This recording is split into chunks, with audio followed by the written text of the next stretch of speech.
আজকে কি বানাচ্ছ? পেয়ারা কলা একসাথে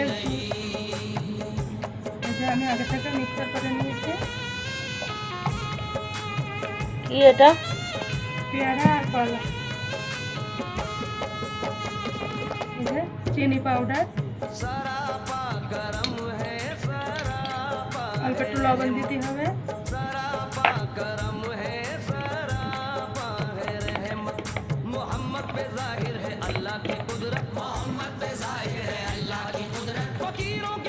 ঠান্ডা করার জন্য, ঠান্ডা ভালো লাগে ওই জন্য একটু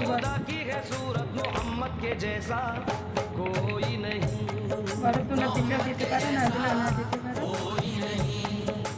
খুব সুন্দর রেডি। আমার তো ইফতারি হয়ে গেছে, আমি একটু চেখে খেয়ে দেখাচ্ছি। খুব টেস্ট, খুব খুব ভালো লেগেছে। আল্লাহ হাফিজ।